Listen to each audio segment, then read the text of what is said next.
Hey y'all, I'm Tara Shaver with AARP's Office of Volunteer Engagement, and you're listening to The Roost. Today we have Jeff Abramo from our Fraud Watch team here to talk with us about their new volunteer engagement effort, all focused around virtual volunteer engagement with their fraud fighters. And I'm so excited about this because it has blown our minds with how popular it has been already. They've well exceeded their estimated engagements for the year or their recruitment for the year. And we are super hyped to get to tell you about it today and talk a little bit more about what they're doing with this great program. So Jeff, welcome to The Roost. Thanks for having me, Tara.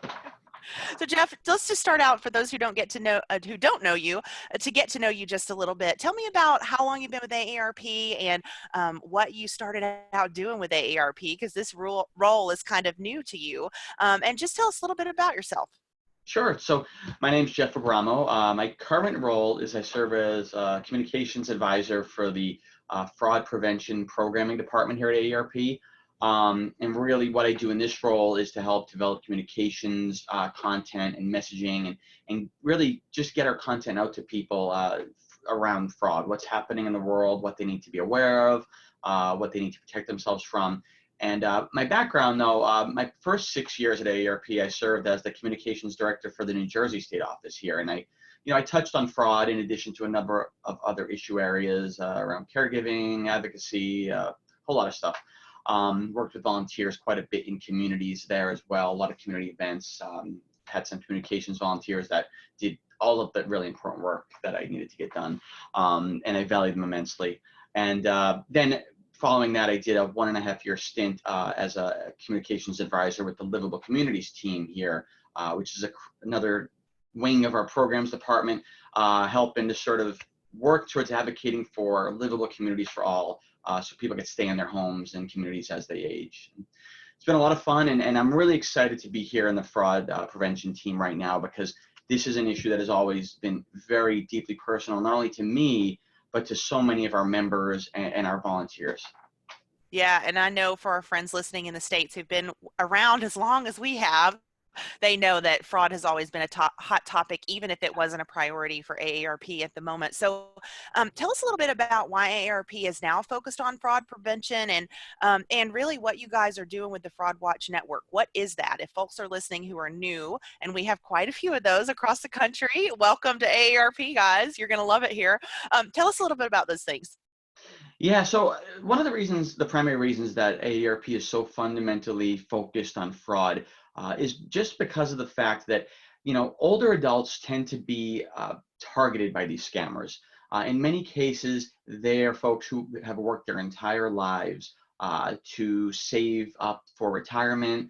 They have a home that they've paid off, and they really are in a position where they may have a nest egg of sorts, but they also are in a position where they don't necessarily have income coming in at this point. So that money is near and dear to them.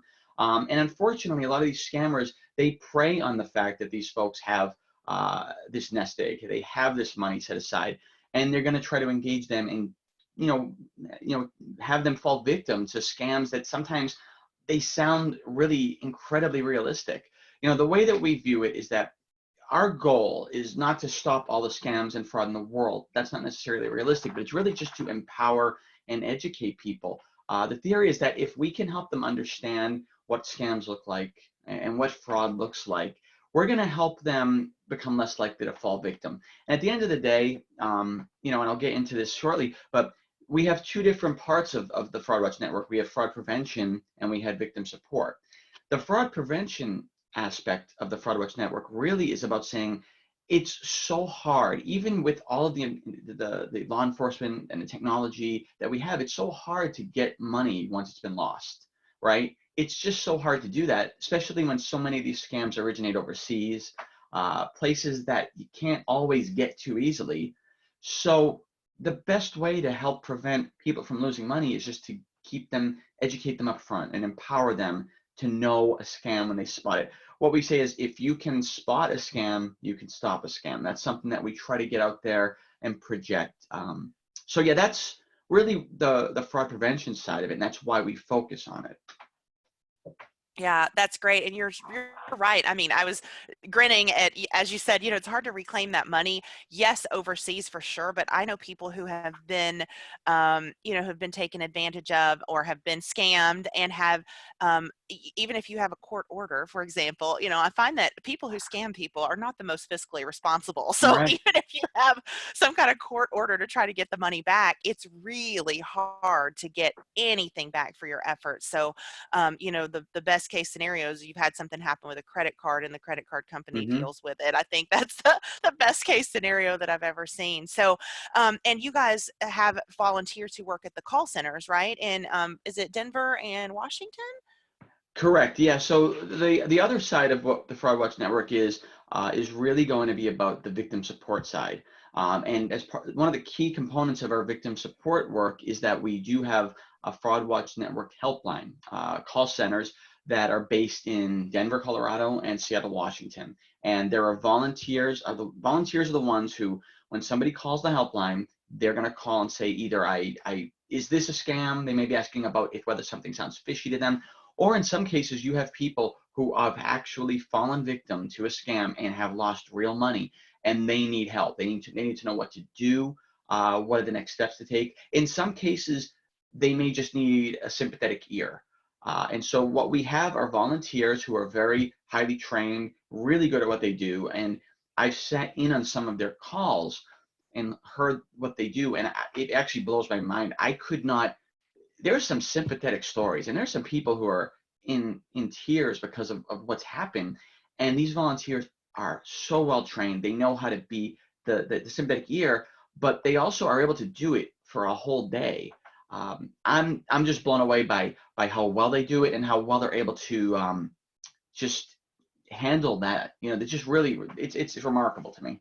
Yeah, it absolutely is. And I feel like that might have been a little bit of the inspiration from what we're about to get to, which is some of the other ways that volunteers are involved in our work. Many of us may be familiar with the ways that volunteers are involved in state events, but why don't you hit some of the highlights of what volunteers are doing in the states? And then let's get to the juicy part and talk about your digital fraud fighters. Sure. Well, yeah, that's absolutely. I think that fraud work in when it comes to volunteers has been traditionally around state level work, state office work. They're going to be having events throughout the year.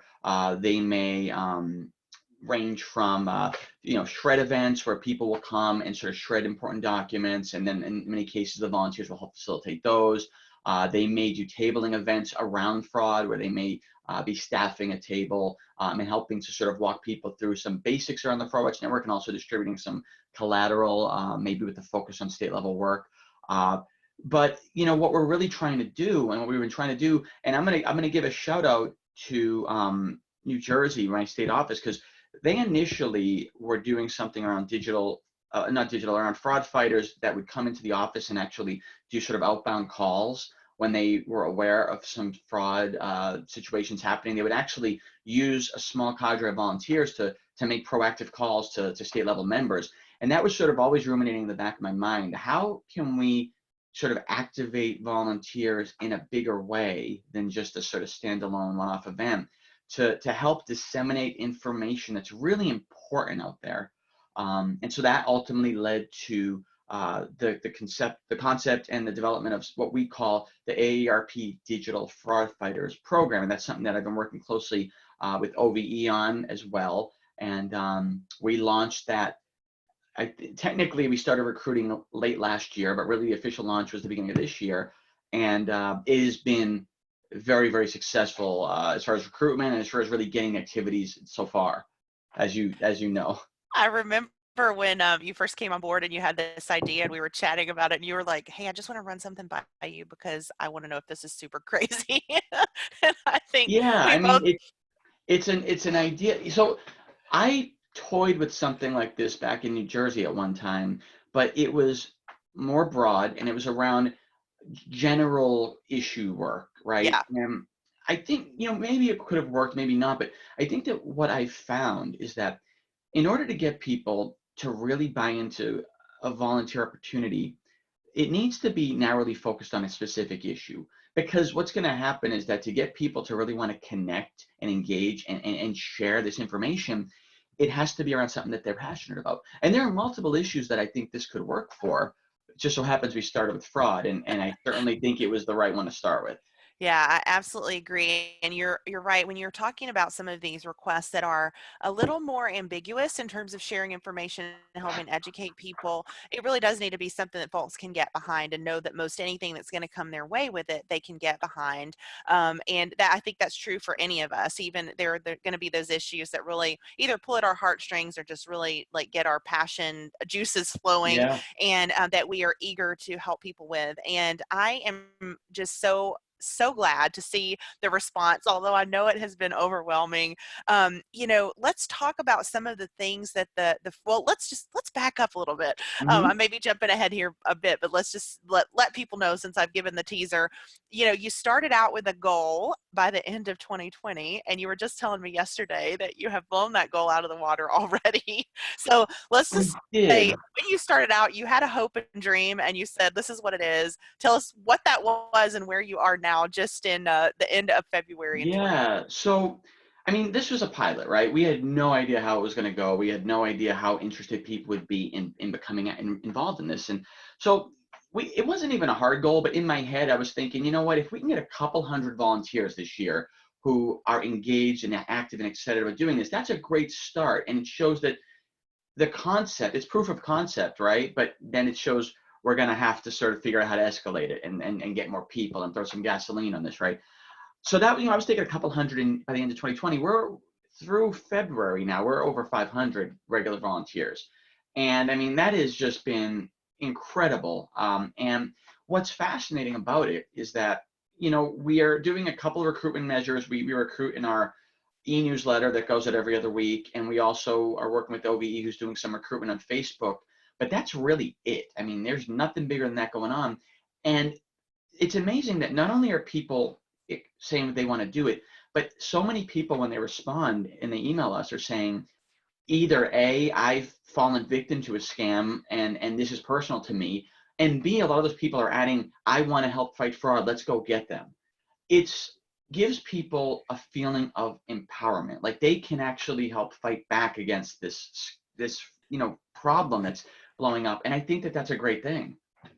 Yeah, that is, every time we do this topic on the AARP live show, we get those kind of calls. We always have a ton of calls. You guys were just on the show a few weeks ago, and we had, the callers, like you said, are like, "Ugh," or "Someone almost got me, but I knew that it was fishy and I Yeah. asked questions," or whatever. But we also get those folks who say, "What can I do? Like, I want to see change. So who do I need to talk to? And how do we help crack down on this?" And I think that is also one of the things that really sparks this interest. So you mentioned our Facebook ads, and those are done through Create the Good. So I was just chatting with my friend Carol Ricks with Create the Good yesterday, I think, and just asking her about, how has that response been, because she manages most of our social media presence, but is also over our Create the Good efforts.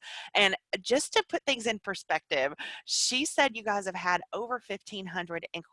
inquiries since launching the campaign, which again, you started some stuff at the end of last year, but for you to be able to turn in 500 folks, and again, they may be coming in from a few different avenues, but 500 out of the 1,500 plus that you guys have had express interest is remarkable. If you're not aware, for those who are listening or watching, generally our conversion rate is very low. And it's because, people are curious and they ask a lot of questions and they want to check some things out. And sometimes it's just not now, but a lot of times they're like, "Oh, okay, this isn't what I thought it was going to be. I thought I was going Yeah. to be directly, I don't know, washing wheelchairs in a nursing home. That's what I Right. thought AARP did." And then they realize that we have all these things going that are so much more active and proactive.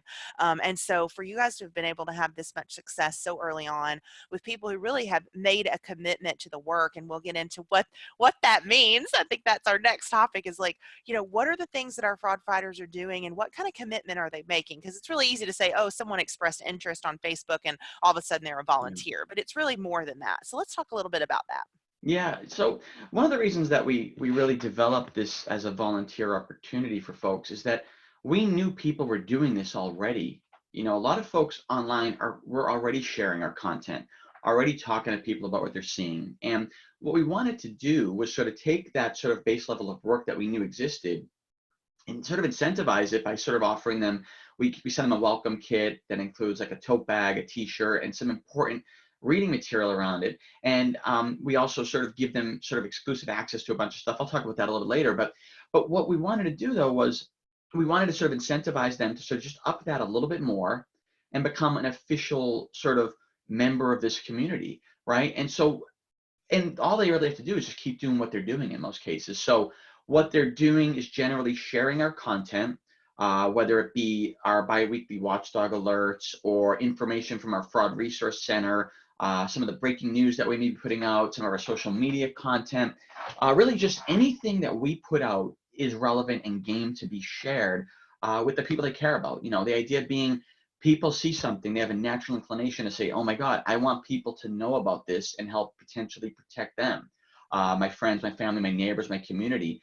People tend to have, you know, sort of a little, everybody has a little bit of a hero element in them. They all want, and that's a good thing. I don't mean that in a bad way. I mean, everyone wants to feel like they can do something great and empowering, and we want to tap into that because frankly, everybody can. That is so true. And I, like you said, one of the worst things I think about knowing if you're dealing with a scammer or a con artist or a fraudster, whatever you want to call them, is that feeling of helplessness. And even when you see those stories, right, you're like, well, what can you do? And I'm so excited about what you guys are doing because I've seen this work on a community level. And I don't think I've had an opportunity to share this with you yet, but there are some local scammers. These are real people that folks see in our community all the time, but because of the growth of Nashville, they haven't quite realized, they've realized an opportunity and they're seizing it because they can tell their story many more times Yeah. and get, you know, take advantage of people who just don't know any better. Well, some local citizens took to Facebook and they created a group to stop this local scamming because it was really becoming a problem in many of our communities. And these folks weren't staying in just one area, they were all over the place. And they have been able to not only mobilize businesses and individuals and people who are shutting this down so quickly that it Yeah. is amazing to see it come together. And I feel like that's the kind of power that we have through what you guys are doing with the digital fraud fighters. So, you know, tell me, if somebody wants to become a digital fraud fighter, like what is it that they need to do in order to take those steps to become official? Yeah. So, I mean, really, all we're asking is you really need to have steady access to the internet and to email. Ideally, a comfort using social media. But really, beyond that, just a desire to be active, aware, and willing to share the content that we're putting out there. You know, really a commitment to saying, you know, at least a couple times a month, I'm going to forward an email. I'm going to, you know, talk to somebody about it. So the thing is, it's digital, right? But not all the work needs to be done digitally. So, for example, there are a lot of some of what we do is on social media. To be frank, and I know that a lot of folks aren't super in love with social media these days, and that's okay. We intentionally structured this in a way so that yes, we do a couple things on Facebook, and we think it's great to forward this stuff on Facebook, and we absolutely ask that people share it on Facebook or Twitter if they're on those platforms. But we know not everyone is, so there are so many other ways that people can be sharing this. There are some community sites like Nextdoor and Patch.com. Those sites we actually just recently did a training on how to use, and that's something that we certainly will be covering again regularly. We love Nextdoor. I mean, I'm on Nextdoor. The way that works is you post information, and everybody in your community will get that information. Every town has their own Nextdoor site. It's a great way to share information. Other options, forwarding the email to other people. You know, if everybody who gets an alert or watchdog alert from us, forward it to 2 or 3 other people. That's great. Print it out, post it in a town hall, a church, a community center.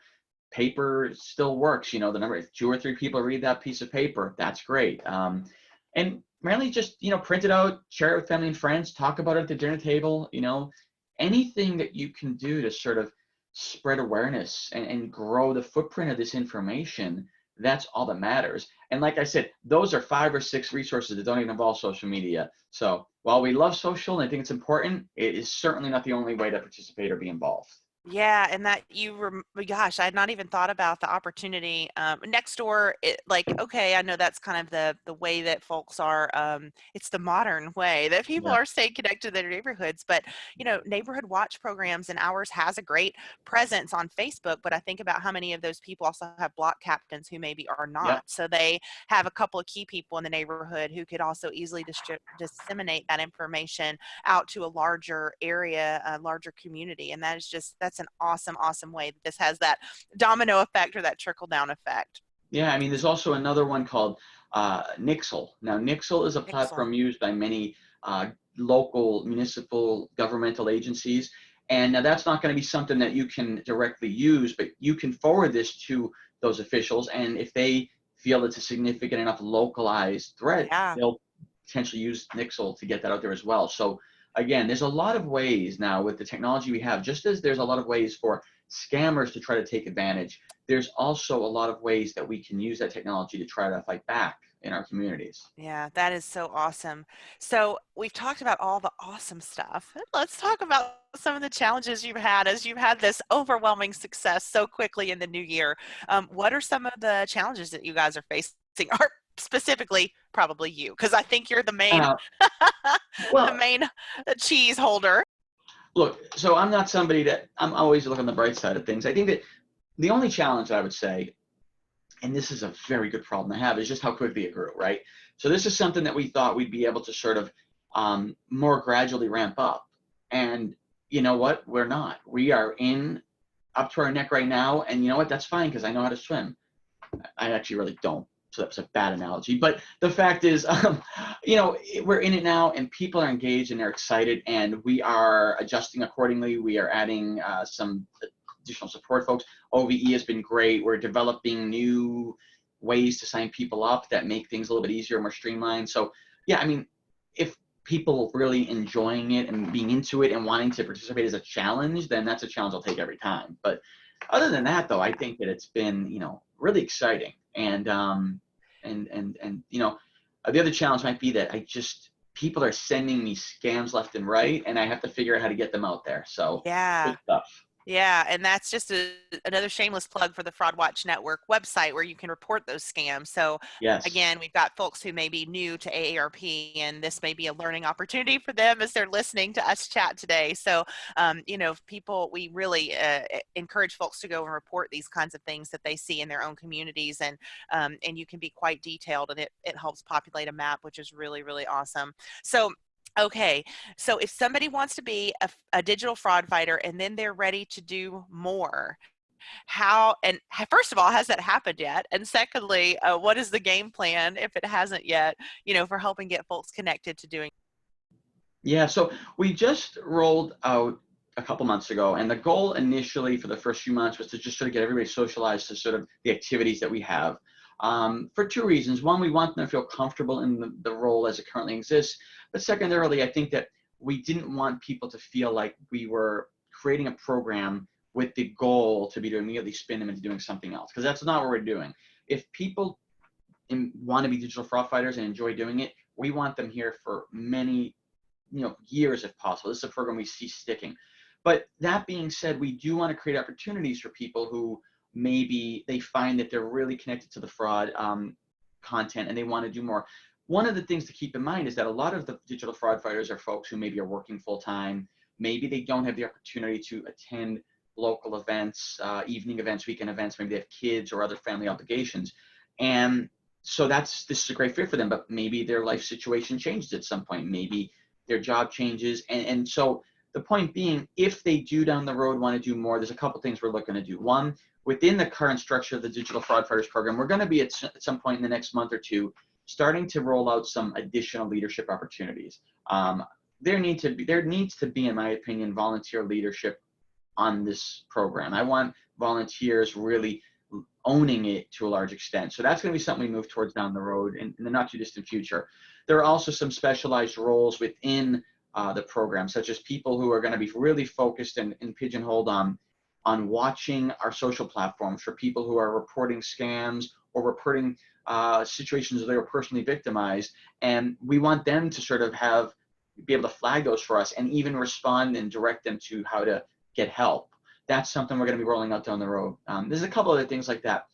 But then beyond that, there is an idea that as these people become more and more socialized with the content, we'd like them to give them the opportunity, if they're able to do it and they want to do it, to actually connect with state offices who are the ones who are working really on the ground, doing the events, doing the engagement events, the shred events, the education events, and the presentations on the ground, and assist in those ways. There might be some opportunities, and I'll let states figure out what they need, but obviously states do presentations, they might need help, presenters, speakers bureau type folks, they might just need people assisting at the events.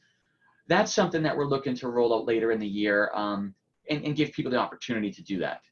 Yeah. What a great way to have some extra event support by having people welcoming or helping, just be ambassadors to the event itself, especially when they've had this experience of really knowing all of the information. Some cases they may be more informed than some of our folks are because they've been solely focused on this effort. So that's awesome. Yeah, I think it'd be interesting because it'd be a different kind of pathway, right? So you have a lot of volunteers that maybe work with states on a number of different things, and they certainly care about the fraud issue, but maybe they're more generally trained. And then you have folks who aren't as trained on doing events, but know the fraud stuff really well, and they could probably teach each other a little bit. So that's another opportunity. I find that's always great fun for folks when they get to meet up in kind of in the heat of the excitement for those events and activities, especially if it's one of the larger events. Yeah. And it does often lead to more collaboration because they've been able to work together on something. And as you said, share their experiences coming from two different angles. So if somebody wants to sign up to be a digital fraud fighter, how do they do that? It's very easy. There's a couple different ways, but I'm going to focus on the easiest one because it's the easiest. And that is just email us at fwn@aarp.org. FWN for Fraud Watch Network at aarp.org. Just email us, say, put in the subject line digital fraud fighter, just say you're interested in doing it. And what we'll do is we'll have to get some additional sign up information. We'll get you into the system. And once you're in, you will receive a welcome package, like I mentioned earlier, which contains a tote bag, a t-shirt, some really important publications that are going to help protect you from day one and help inform you from day one as to some of the scams out there and some of the tactics that are used by these scammers. And then you'll be on our list and you'll start getting invited to our monthly teleconferences. You'll get an invitation to our private Facebook group, which is optional. If you're not on Facebook, it's fine. As well as some other emails that'll come from time to time. Great, thank you. So again, that's fwn@aarp.org. And if you are like some of my volunteers, the first time that we brought this topic up, they thought we were saying frog wash. It's okay. The letters are still the same. fwn@aarp.org. Yeah. Can you imagine washing frogs as I'm part glad of that our our color activities? isn't green. That's great. Okay, so Jeff, anything else you'd like to add? Did we cover everything? I mean, I think we got most of it. I just think, we're really excited about this. I think that this is something that is really going to give potential volunteers a new avenue to engage and to work with us. People that are passionate and people that are committed. And I think it's going to, create an opportunity for them to potentially do more down the road. I think that everybody who volunteers, we're encouraging them to share the opportunity with friends and family because it's something people can do together, even if they're not together. So yeah, we're excited about it. We can't wait to see where it goes from here. Yeah, thank you so much. I am also excited, if I haven't mentioned that 100 times already on this call today, because I just see so much opportunity in my own life with sharing some of our AARP resources that really weren't available to us before digital was the primary way that folks are staying in touch with, what's going on in their communities and in the world, and where they're looking for resources. I know I've been able to share the Fraud Watch Network resources and materials in my own community, as well as in some broader groups on Facebook. So maybe I should email you to become a digital fraud fighter. Absolutely, more the merrier.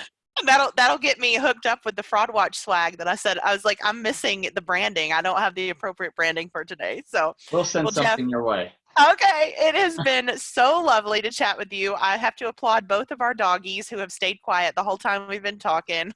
They have. She's sleeping, I think. So. Yeah, Willie is has walked around with his bone for the last 15 minutes or so trying to find the right place to chew on it, and he's finally found that at my feet, so he's being a nice good boy. And guys, thank you all for listening and for watching if you're tuning in on YouTube, and we'll see you next time.